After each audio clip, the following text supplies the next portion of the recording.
Time time पे चालू हुई ना।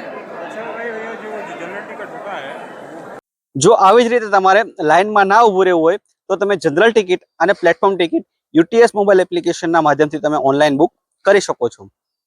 તમારે પ્લે સ્ટોરમાંથી એપ્લિકેશન ડાઉનલોડ કરી લેવાની છે. પછી જો તમારું આની અંદર અકાઉન્ટ ક્રિએટ કરેલું ના હોય તો તમારે અકાઉન્ટ ક્રિએટ કરી લેલું છું. મેં આની અંદર ઓલરેડી અકાઉન્ટ બનાવેલું છે તો હું લોગિન કરી લઉં છું. પછી તમારે જનરલ ટિકિટ બુક કરવા માટે તમારે અહીંયા જનરલ ઉપર ક્લિક કરી દેવાનું છે. ત્યાં તમારે સોર્સ અને ડેસ્ટિનેશન નાખવાનું છે.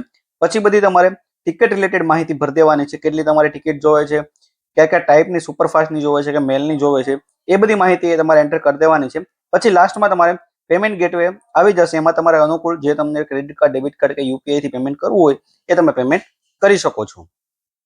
તમે પ્લેટફોર્મ ટિકિટ કરવી હોય તો સેમ પ્રોસેસથી તમારે ત્યાં સિલેક્ટ કરીને ડેટા ફિલઅપ કરીને તમે પ્લેટફોર્મ ટિકિટ કરી શકો છો. આમાં એક રૂલ હોય છે કે આ ટિકિટ નોન ટ્રાન્સફરેબલ હોય છે, કેન્સલ થઈ શકતી નથી. 3 કલાક પહેલા જ તમારે બુક કરવાની હોય છે તમારી જર્ની પહેલા. અને આ 20 મીટર તમે રેલવેની નજીકના 20 મીટર છે આ ટિકિટ બુક કરી શકતા નથી. તો આ યુટીએસ એપ્લિકેશનના માધ્યમથી તમે જનરલ ટિકિટ અને પ્લેટફોર્મ ટિકિટ આ એપ્લિકેશનની મદદથી તમે બુક કરી શકો છો, જેમાં તમારે લાઇનમાં ઊભું રહેવાની જરૂર નથી. તો આવી જ ઇન્ફોર્મેટિવ માહિતી માટે પેજ તમે ફોલો કરી લેજો, જેથી તમને આવી ઇન્ફોર્મેશનલ માહિતી મળી રહે, એ પણ ગુજરાતીમાં.